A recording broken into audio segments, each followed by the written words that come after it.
Hello YouTube! Il y a quelques semaines, j'ai eu l'occasion de me rendre à la nouvelle édition du salon Maison et Objets. C'est un salon qui est dédié au design d'intérieur, à la décoration et à l'art de vivre. Et j'ai eu l'occasion d'y découvrir plein de choses intéressantes, que ce soit des jolies marques, des stands plus éco-responsables pour appréhender un petit peu le futur du design et de la décoration, et aussi toutes les tendances déco et inspiration pour les prochains mois. Donc j'avais envie qu'on discute de tout ça aujourd'hui.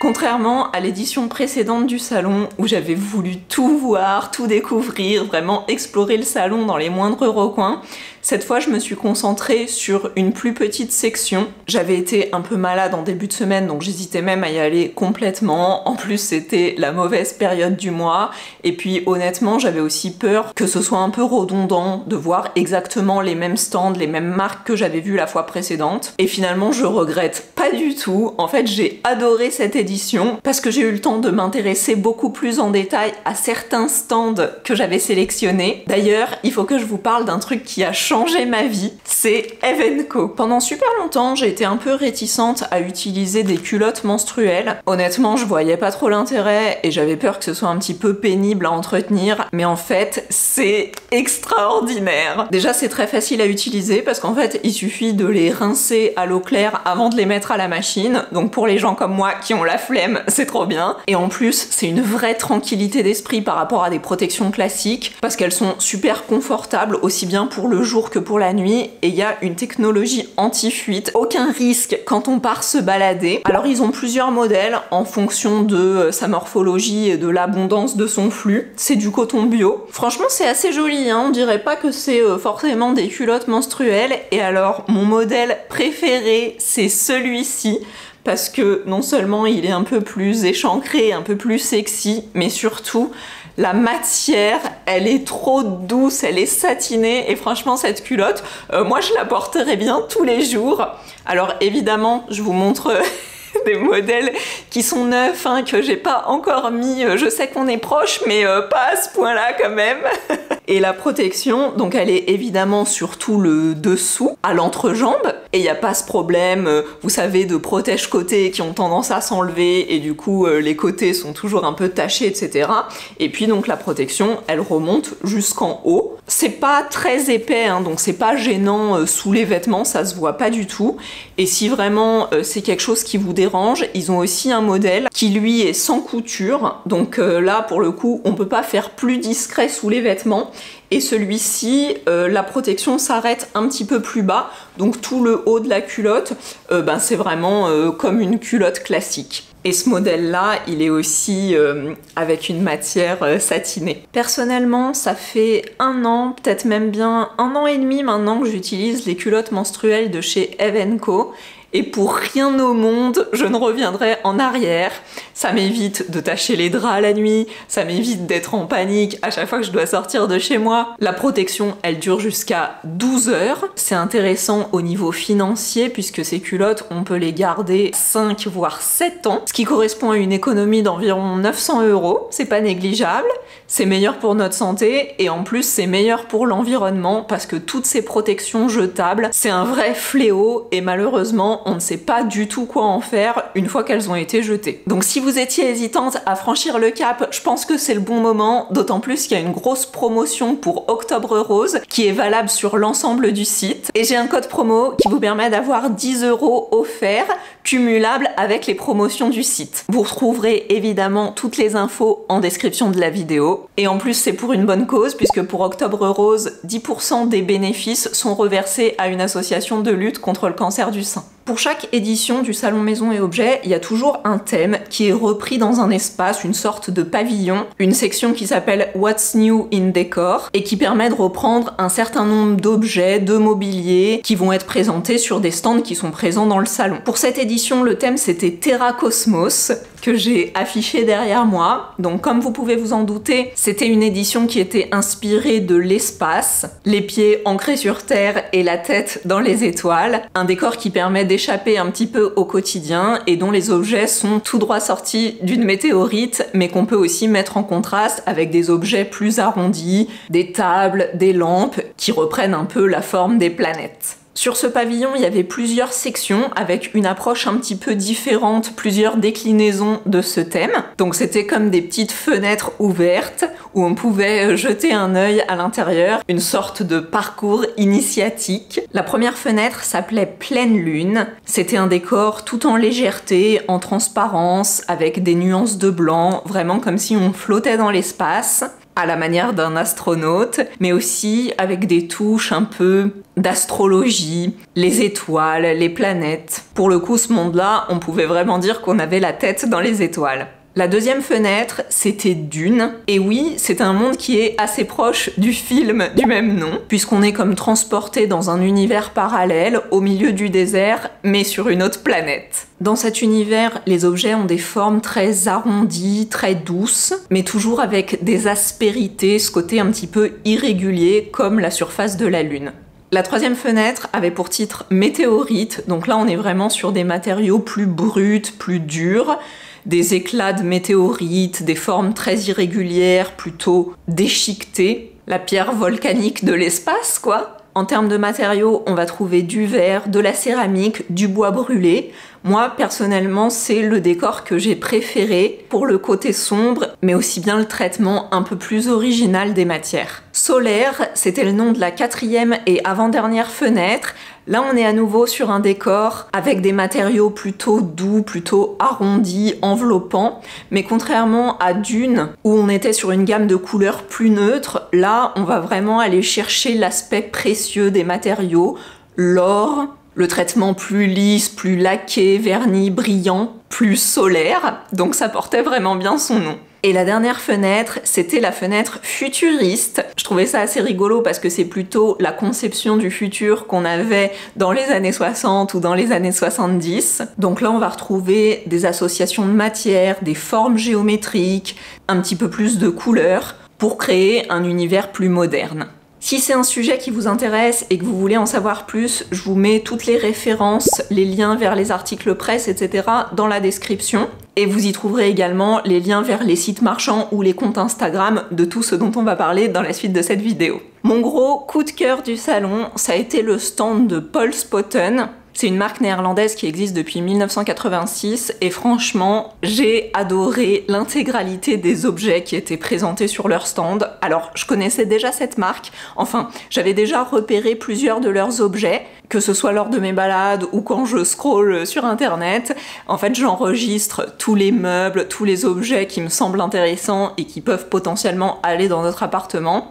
Et j'avais enregistré pas mal de leurs objets, mais je savais pas en fait que c'était cette marque. Eux, leur concept, c'est vraiment le design amusant. Donc c'est original, coloré, pour apporter une touche un peu surprenante à son intérieur, en jouant avec l'espace et en cassant un petit peu les codes du design plus traditionnel. Moi, c'est vraiment tout ce que j'aime parce que c'est joyeux, très imaginatif et en même temps, ça reste de très très beaux objets. Donc on retrouve un petit peu tout ça sous des formes différentes. C'est un peu tarabiscoté, mais c'est des belles matières. Il y avait notamment un service de table qui reprenait un peu les codes des services anciens, mais modernisés au style de Paul Spotten. Il y avait des très beaux vases.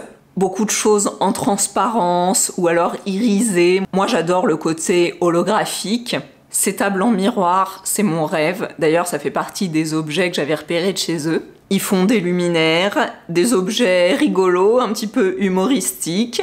Et puis, ils jouent avec l'inattendu, notamment ce pied de table qui m'a pas mal interpellée parce qu'il était constitué en grillage et je trouvais que c'était une idée intéressante en plus de la couleur pour rendre un objet un petit peu plus surprenant.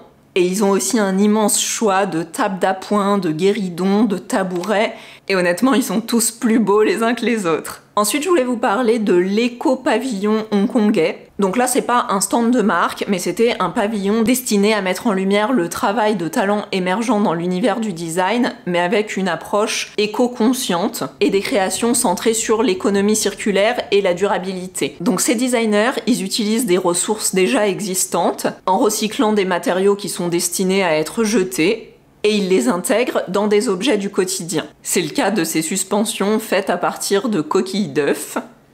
Et la meilleure illustration de ce mouvement, c'est le pavillon en lui-même, dont les briques ont été fabriquées à partir de bouteilles d'eau en plastique récupérées dans des écoles et transformées en filaments d'impression 3D pour en faire des petites briques empilables légères. Donc c'est beaucoup plus pratique pour le transport. Non seulement, moi je trouve ça très joli, mais en plus c'est hyper intelligent puisque du coup ce pavillon pourra être démonté et il perdra 96% de sa taille, ce qui est fou. Et en plus, il va pouvoir être réutilisé pour d'autres expositions. Et après ça, les briques peuvent servir soit pour la construction de mobilier urbain, ou alors être retransformées à nouveau en filaments pour pouvoir réimprimer autre chose avec. Comme ces lampes par exemple, qui sont aussi faites à partir de filaments de bouteilles plastiques. Moi vraiment, ce pavillon, il m'a passionnée parce que en plus de ça, il y avait aussi toute une partie sur la création et le développement de nouveaux matériaux de construction faits à partir d'anciens matériaux. Comme ce projet où ils ont récupéré des lames de stratifiés qui étaient destinées à être jetées, et en les redécoupant en petits morceaux, ils ont pu créer de nouvelles dalles. Non seulement c'est pas moche, et en plus je trouve que c'est vraiment hyper intelligent comme manière de recycler. Et cette idée, elle peut être déclinée à l'infini, avec énormément de types de matériaux différents. Certaines qui sont des matières naturelles. Alors pour les matières naturelles,